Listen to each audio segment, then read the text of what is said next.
Dear students, आज का हमारा जो नेक्स्ट वीडियो है वो आपके पास नॉर्मली से रिलेटेड है। नॉर्मलिटी मतलब मैं आपको बताऊंगा कि नॉर्मलता क्या होती है। और इससे पहले मैंने आपको बताया कि आपने सॉल्यूशन में कुछ आपके पास कंसंट्रेशन टर्म्स को पढ़ लिया है, जिसमें मैंने आयतन बाई आयतन का प्रतिशत आपको बताया था, भार बाई आयतन का प्रतिशत आपको बताया था, और मैंने आपको मोलरिटी जो आपको मोलरता थी वो मैंने आपको बता दी है। और ऐसे ही हमारे पास क्या है, एक नेक्स्ट आपके पास क्या है, कंसंट्रेशन टर्म्स है जो हमारे पास क्या होता है, नॉर्मलता होती है। जैसे हमने मोलरता को देखा था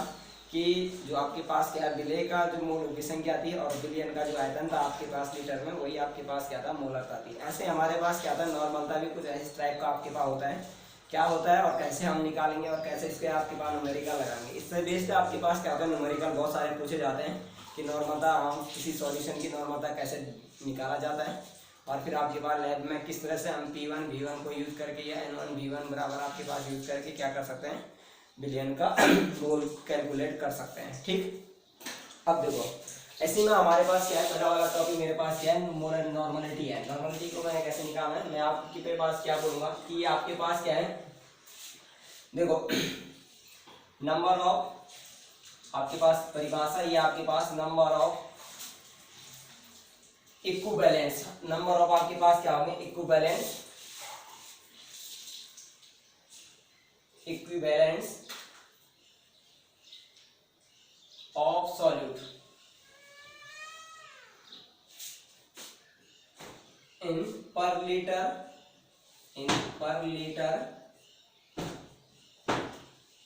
वॉल्यूम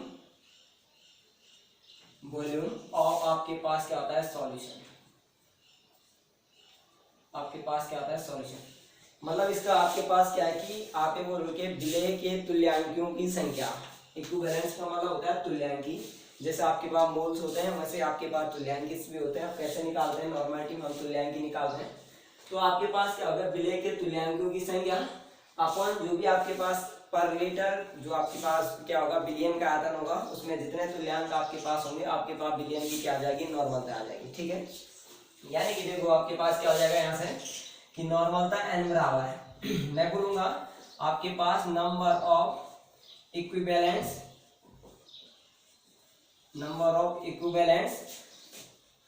ऑफ किसके, सॉल्यूट के। सॉल्यूट के जो आपके पास क्या है, तुल्यांकों की जो संख्या है, सॉल्यूट के जो आपके पास क्या है, तुल्यांकों की संख्या है। और अपॉन में आपके पास क्या आ जाएगा कि जो आपके पास वॉल्यूम ऑफ सॉल्यूशन है,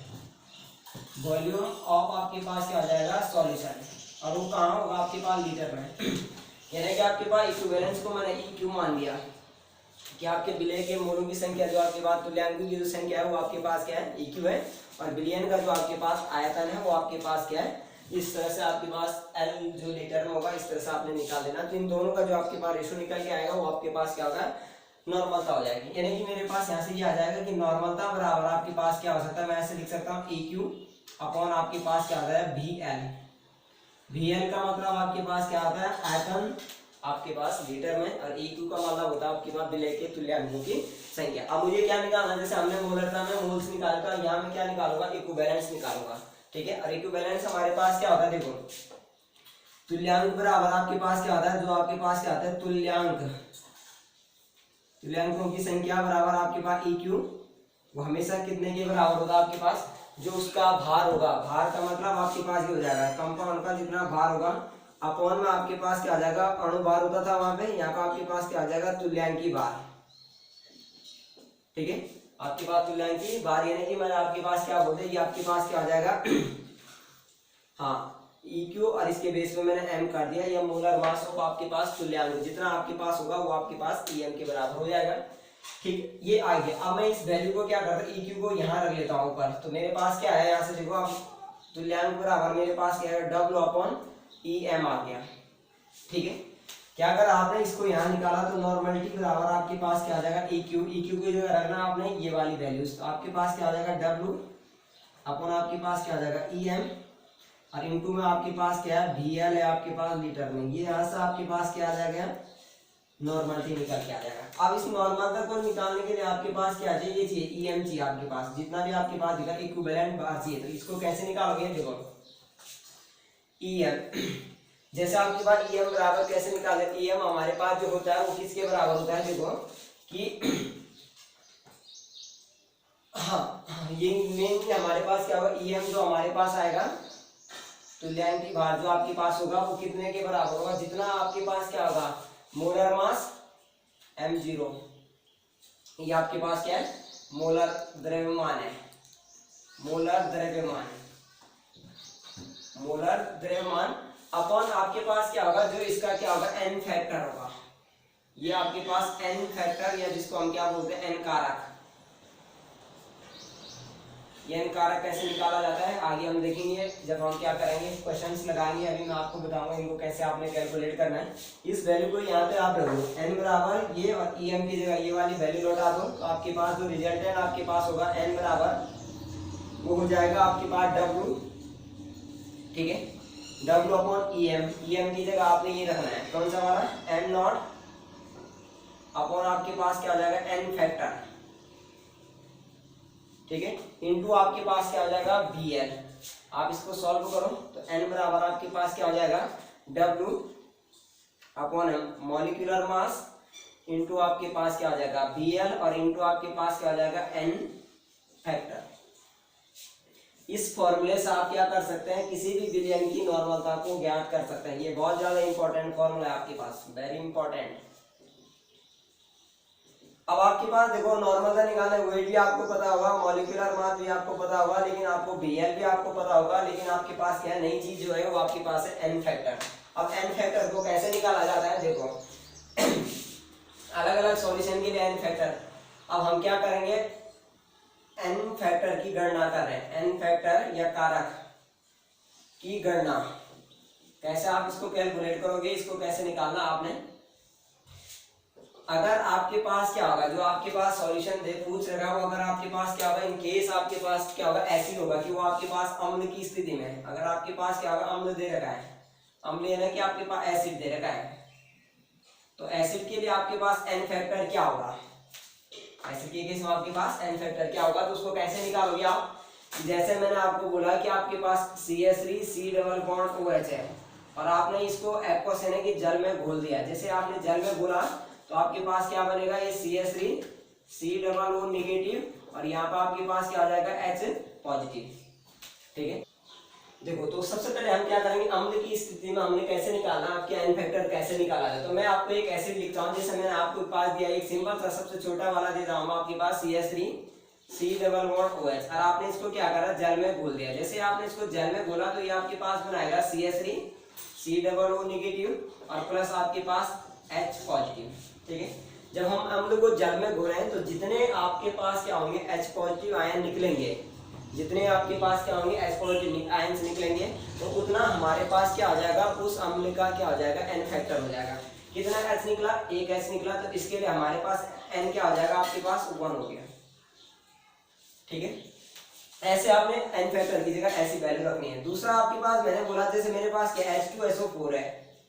H2SO4 को अगर मैं लिखूंगा तो मैं इसको ऐसे लिखूंगा H पॉजिटिव और दूसरा आपके पास क्या आ जाएगा HSO4 नेगेटिव। तो यहाँ पे भी आपके पास एक H पॉजिटिव आया तो इसका मतलब यहाँ इसके लिए भी आपके पास क्या आ जाएगा n इक्वल टू आपके पास क्या आ जाएगा 1 हो जाएगा, ठीक है। तो ये आपके पास क्या है पहला केस है आपके पास क्या, जब आपने अम्ल की इस कंडीशन में देख लिया कि आपने n फैक्टर को कैसे निकालना है, जितने आपके पास पानी के साथ H पॉजिटिव निकलेंगे उतना आपके पास क्या आ जाएगा n हो जाएगा, उस वैल्यू को तब हम यहाँ पर रख देंगे, हमारा क्या निकल जाएगा पूरे सॉल्यूशन का नॉर्मलता या नॉर्मलिटी हम कैलकुलेट कर लेंगे। अब देखो दूसरी कंडीशन में आपके पास यहाँ से ये आगे, उसके बाद देखो हमने क्या करना है कि जब हमने अम्ल के लिए निकाल दिया एक हमारे पास ऐसे निकला तो हम दूसरी स्थिति में हम क्या करेंगे क्षार के लिए निकालेंगे कि अगर हमारे पास सॉल्यूशन क्षार में दिया है तो हम क्या करेंगे उसका n फैक्टर कैसे निकालोगे। तो हमने भी यहाँ पे कुछ नहीं करना है, जितना भी आपके पास क्षार यानी कि आपके पास क्या होगा NaOH, और जब आप इसको क्या करोगे एक्वस मीडियम पानी में घोलोगे तो आपको पता है क्षार की कंडीशन होती है कि आपके पास Na पॉजिटिव और आपके पास OH नेगेटिव आयन देता है।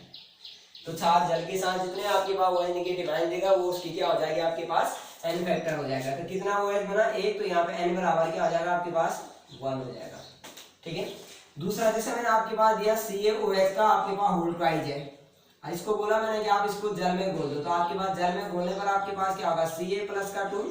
और आपके पास क्या आ जाएगा 2OH निगेटिव, यानी कि इसका जो आपके पास n फैक्टर होगा वो क्षार का क्या आ जाएगा n फैक्टर, उस स्थिति में आपके पास 2 हो जाएगा। ठीक है, तो ये तो आपके पास अम्ल हो गया, ये आपके पास क्षार हो गया। और तीसरी चीज आपके लवण के केस में आपने कैसे निकालना है कि लवण यानी कि जब आपके पास अगर कोई सॉल्ट है तो सॉल्ट के केस में आपके पास क्या हो जाएगा, आपके पास n फैक्टर कैसे निकालोगे। ठीक है, तो सॉल्ट के केस में आपके पास जैसे NaCl है, NaCl है, आपने इसको जल में घोला तो आपके पास क्या बना Na पॉजिटिव और आपके पास क्या आ जाएगा Cl निगेटिव। तो यहाँ पे भी जितने आयन्स वो बनाएगा वो आपके पास क्या आ जाएगा n फैक्टर हो गया। एक निगेटिव है एक आपके पास पॉजिटिव, तो इनका जो आयन होगा वो आपके पास क्या आ जाएगा 1 होगा। चाहे आप एनायन को काउंट करें चाहे आप क्या करें कैटायन को काउंट करें, तो वो उसका क्या आ जाएगा n फैक्टर इस तरह से आपके पास निकल के आएगा। ठीक है, जैसे आपके पास क्या ये है दूसरा सोडियम कार्बोनेट है Na2CO3 है, अगर आप इसको मैं बोलूं तो आप इसको कैसे ब्रेक करोगे, आपने बोला इसको आपके पास क्या आ जाएगा 2Na पॉजिटिव और प्लस दूसरा आपके पास क्या आ जाएगा CO3 2 निगेटिव। ठीक है, तो इस कंडीशन में आप कैसे करोगे, इसका आपके पास n फैक्टर क्या होगा, आपको बताया Na2 पर 2 पॉजिटिव आ गए 2 निगेटिव आ गए, तो इसका मतलब आपके पास ओवरऑल जो आपके पास क्या आ जाएगा n फैक्टर हो जाएगा, इसका 1 फैक्टर आपके पास क्या आ जाएगा 2 हो जाएगा। ठीक है, 3 में तो ये हो गया। अब चौथा तरीका आपके पास क्या होता है, ठीक है, एक तरीका आपके पास क्या होता है, उसके बाद देखो हमारे क्या है नेक्स्ट वाला जो मैंने आपको बता दिया एसिड बेस और आपके पास सॉल्ट हो गया। नेक्स्ट हमारे पास क्या है कि हम n फैक्टर काउंट करेंगे कब, जब आपके पास ऑक्सीकारक और अपचायक अभिकरण होगा। ठीक है, आपने देखा है देखिए ऑक्सीकरण का मतलब आपके पास क्या होता है, एक होता है आपके पास ऑक्सीकरण, ऑक्सीकरण ऑक्सीकरण का मतलब आपके पास क्या होता है, जब ये लॉस ऑफ इलेक्ट्रॉन करता है, आपके पास लॉस ऑफ आपके पास इलेक्ट्रॉन का जब लॉस होता है तो ऑक्सीकरण होता है। अब कितने इलेक्ट्रॉन का लॉस हुआ, देखो आपके पास Zn, आपके पास क्या होता है, ये आपके पास Zn+2 बना रहा है, तो यहाँ पे आपके पास 2 इलेक्ट्रॉन बाहर आ गए। तो आपने देखा यहाँ पे 2 यूनिट का चेंज आ गया, यहाँ पे आपके पास 0 था, यहाँ पे आपके पास x बराबर 2 बढ़ गया, तो इसका मतलब आपके पास इसका n फैक्टर आपके पास क्या आ जाएगा, जितने का वो ट्रांसफर करेगा उतना ही आपके पास क्या आ जाएगा, उसका h फैक्टर हो जाएगा। उसी को आप क्या बोलते हैं, अपचयन बोलते हैं। और जब आपके पास दूसरा क्या होता है, अपचयन होता है, जब आपके पास क्या होता है अपचयन होता है, तो जैसा आपको मैंने बोला कॉपर +2 है और इसमें आपने 2 इलेक्ट्रॉन इसको गेन करवा दिए, गेन ऑफ इलेक्ट्रॉन हमेशा आपके पास क्या होता है और अपचयन होता है, ये गेन करता है इलेक्ट्रॉन को, गेन ऑफ आपके पास क्या होता है इलेक्ट्रॉन, वो आपके पास अपचयन, जब ये गेन करेगा तो ये आपके पास क्या आ जाएगा Cu आपके पास प्लस कॉपर बन जाएगा खाली। तो यहाँ पर आपके पास क्या आता है 2 और यहाँ आपके पास क्या आ जाएगा 0, तो यहाँ पे भी जितने का डिफरेंस आएगा वो आपके पास n फैक्टर, तो आपके पास क्या आ जाएगा, इसका n फैक्टर भी आपके पास 2। ठीक है, तो इस तरह से जब हम क्या करते हैं नॉर्मलिटी निकालेंगे किसी भी सॉल्यूशन का, तो आपके पास मैंने आप बोला आपके पास सारी चीजें गिवन होंगी, आपको फैक्टर देना है, आपको n फैक्टर निकालना है, आपको जो जो सॉल्यूशन दिया रहेगा आप उसमें देखा एसिड दिया है, एसिड का पूछा है या फिर आपके पास क्षार का पूछा है या आपके पास लवण का पूछा है या फिर आपके कोई ऑक्सीकारक अपचायक जो भी आपके पास दिया है इनका पूछा है, तो आप उनका पहले n फैक्टर निकालें और वो वैल्यू वहां पे पुट करोगे, और जब वो पूरी वैल्यू पुट करोगे तो आपको क्या मिलेगी, उस बिलियन की आपके पास क्या आ जाएगी, नॉर्मलता आ जाएगी। ठीक है, तो इसी के साथ हमारा क्या आगे आज का जो लेक्चर है वो आपके पास नॉर्मलता पे बेस था, और नॉर्मलता पे आपने देखा कि कैसे आपके पास क्या करना है, इसको आपने कैलकुलेट करना है और कैसे कैसे आपने उस सॉल्यूशन को क्या करना है, उसकी नॉर्मलता फाइंड करनी है या निकालनी है। ठीक है, थैंक यू सो मच। ठीक है, और जरूर वीडियो को क्या करना है आपने लाइक शेयर और सब्सक्राइब जरूर करना है और बेल आइकन दबाते रहना है, और ताकि आपके पास क्या है नई जो हमारे पास बिलियन से रिलेटेड जो वीडियो होंगी वो आप लोगों तक पहुंच जाए इजीली। ठीक है, thank you so much once again.